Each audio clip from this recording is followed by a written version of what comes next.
bonjour, c'est Ursule encore.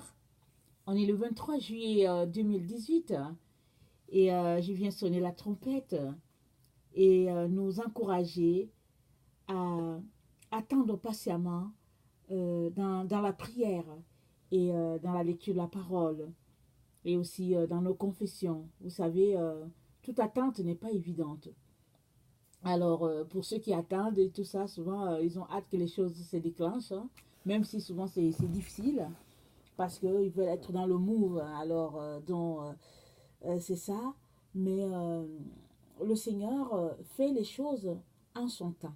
Alors, euh, à nous qui attendons, il nous demande de continuer d'attendre et aussi d'intéresser tous ceux-là qui ne le connaissent pas à venir à lui afin que ils puissent aussi bénéficier de cette grâce-là. Parce que la grâce du Seigneur, ce n'est pas juste pour toi et moi, mais c'est pour toute l'humanité. Alors, il y a certains qui n'ont jamais entendu parler de cette grâce-là. Il y a d'autres qui l'ont côtoyé et puis finalement qui ont tourné le dos à cela.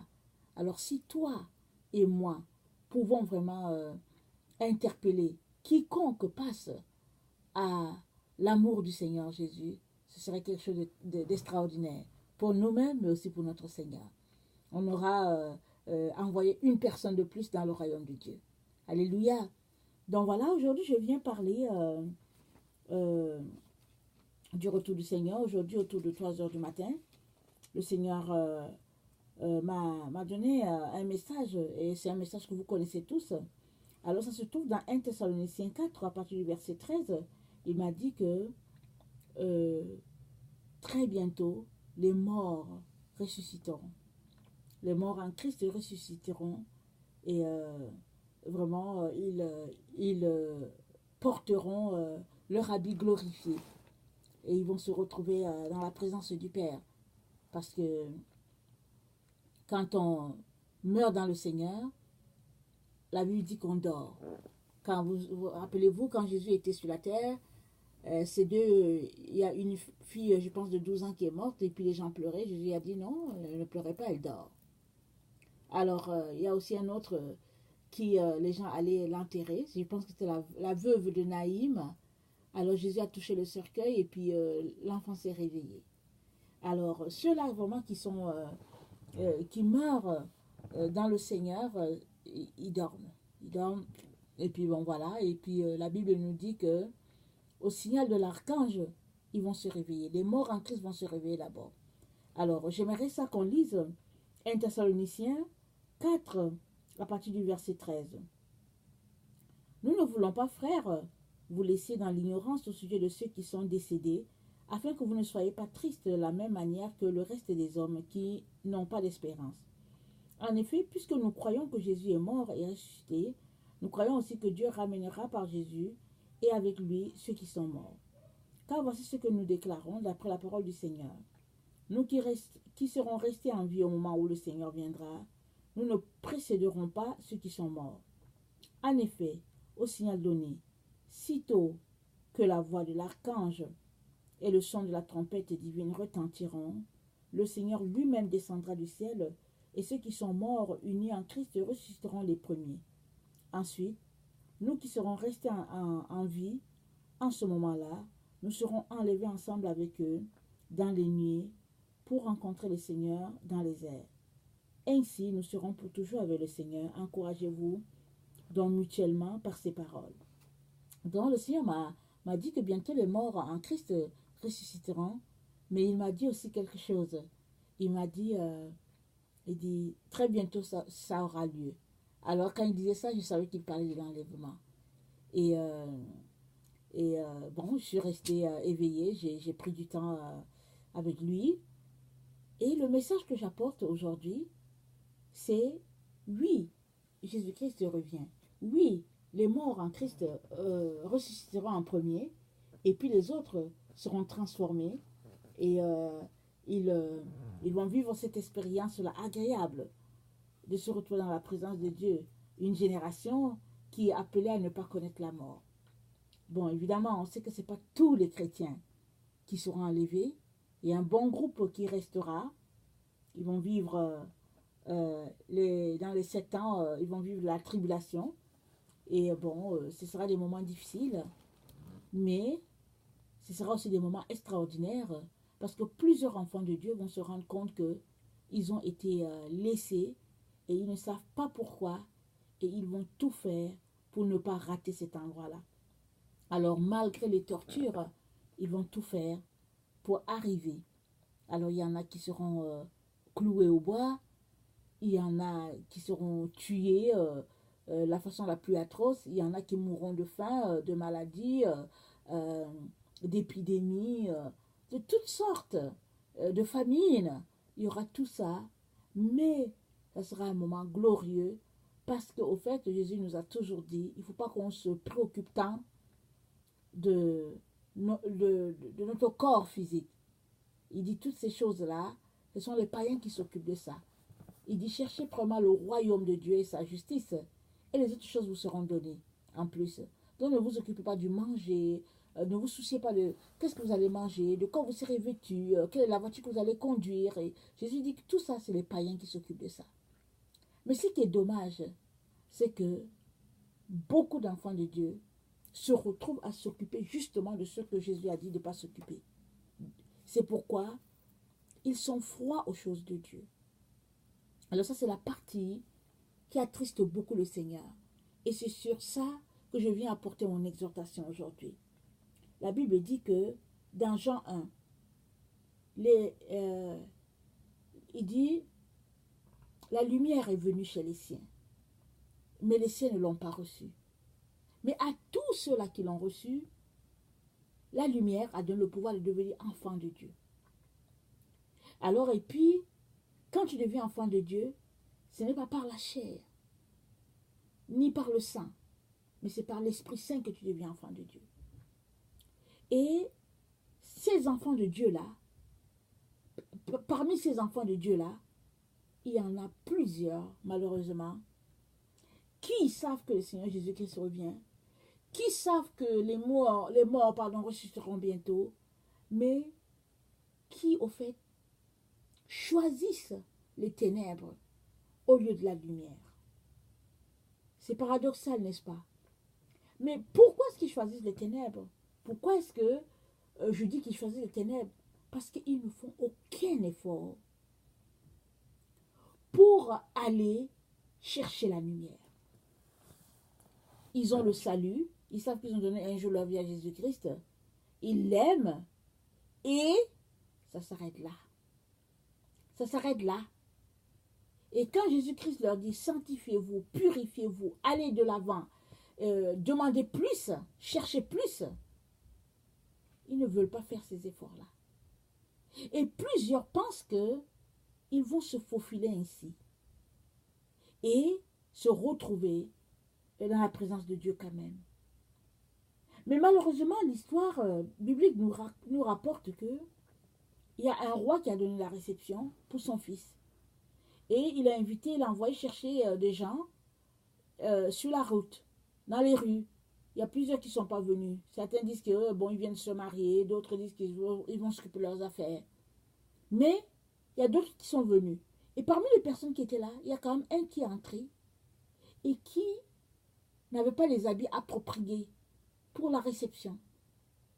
Et quand le roi est venu pour passer en revue les invités, il a vu qu'il y a une personne là qui avait un habit souillé. Il lui a dit, mais comment toi tu as fait pour entrer ici? Et la personne est restée bouche bée. Elle n'avait rien à dire.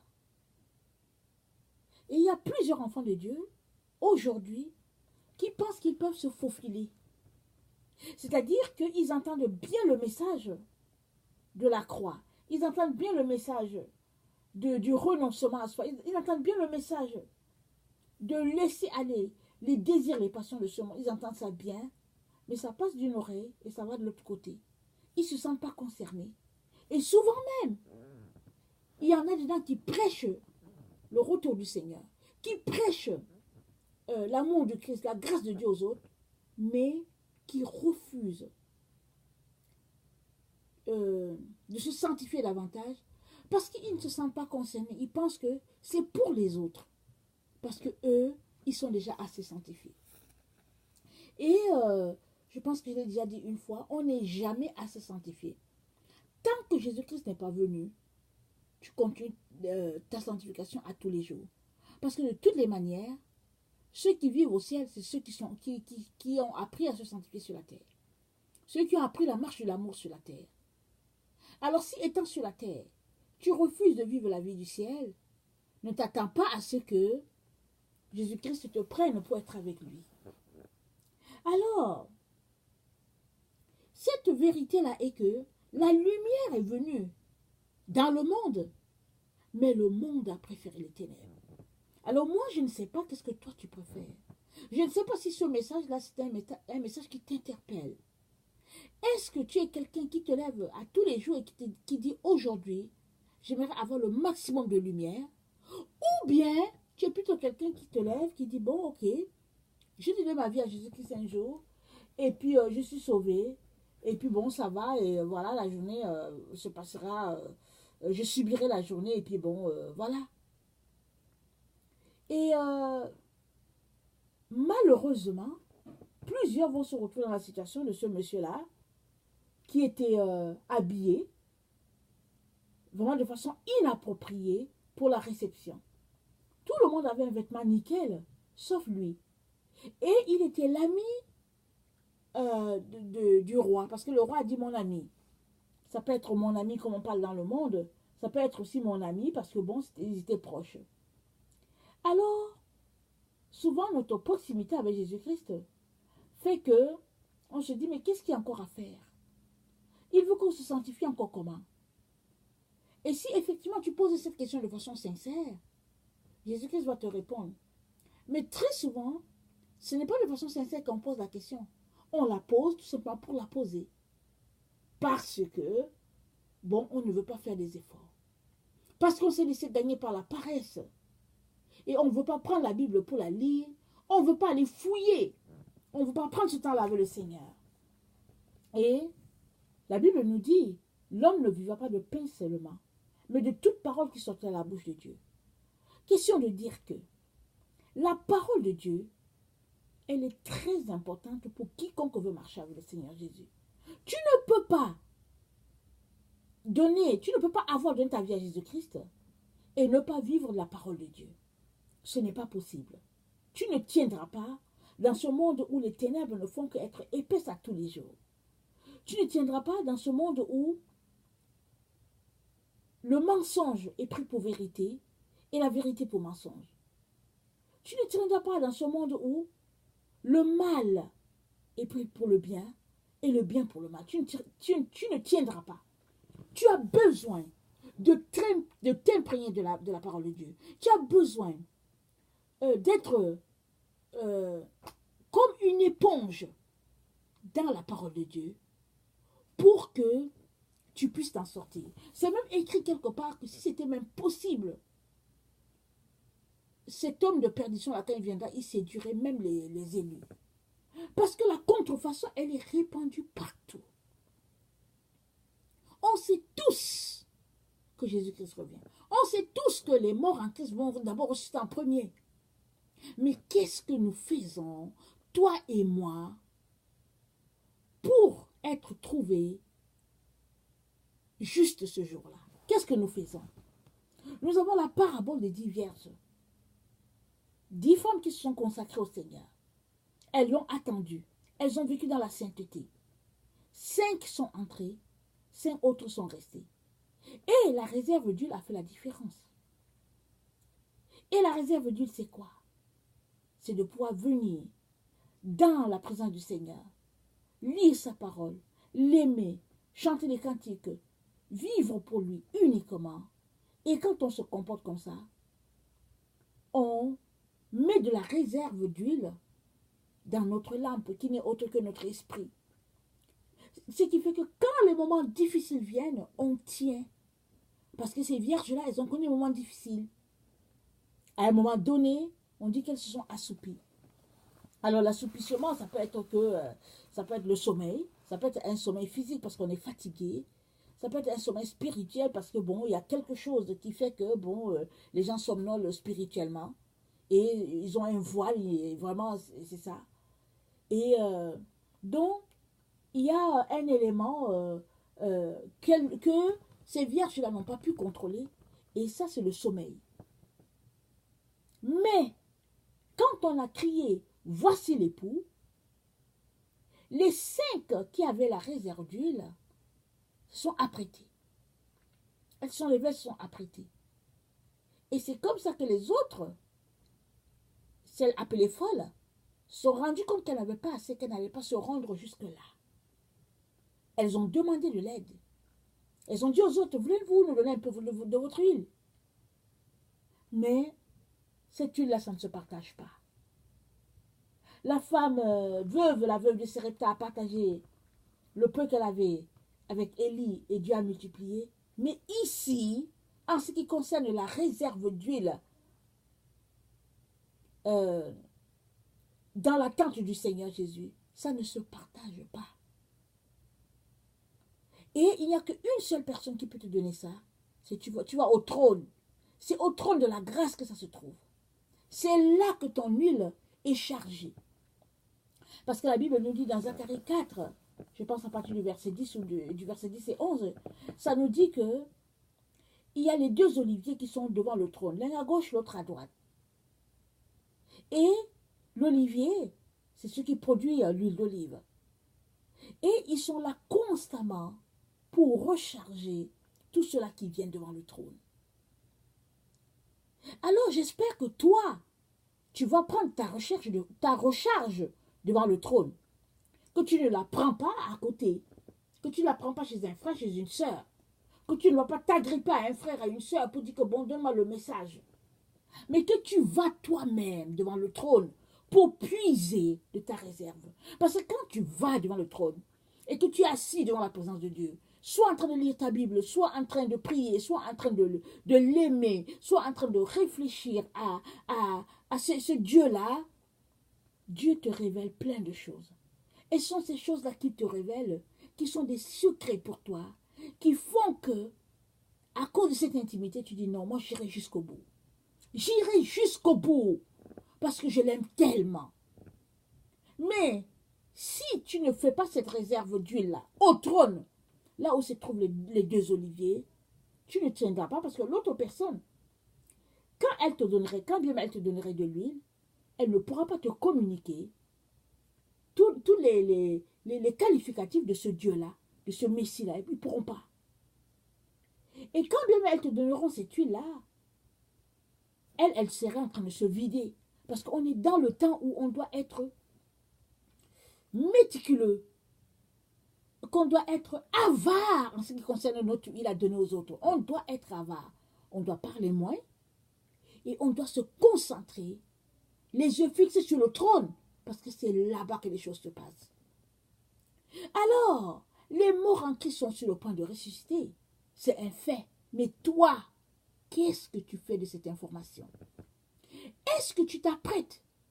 Tu te prépares avec l'espoir que, quand ils ressusciteront, toi aussi ton corps sera transformé et que tu seras mis en sécurité? Ou bien, est-ce que tout ce que tu fais, c'est tout simplement que tu te dis que bon, tu vas à l'église, tu enseignes, tu es gentil, tu es bon, tu fais les bonnes œuvres et que Dieu ne va pas manquer de te prendre. Il y a plusieurs personnes qui raisonnent comme ça. C'est-à-dire qu'ils outrepassent le chemin du Seigneur et puis parce qu'ils ont leur chemin et puis ils se disent que bon, en faisant du faux fuyant et puis etc., ils vont pouvoir s'en sortir.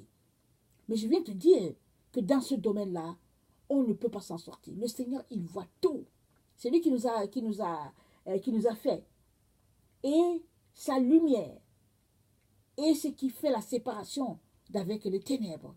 Alors les faisceaux de lumière nous visitent à tous les jours.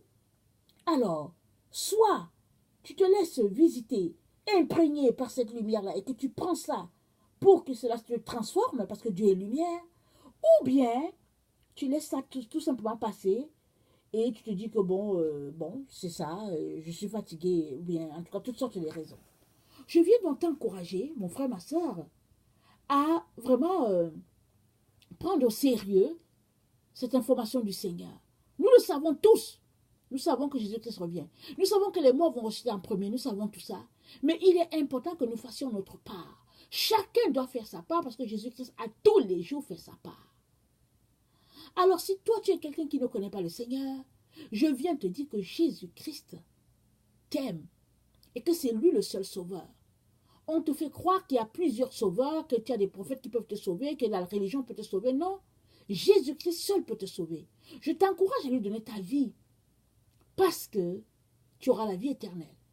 Si tu ne la donnes pas à Jésus, ce sera la mort éternelle qui t'attend et puis la mort éternelle, c'est l'enfer.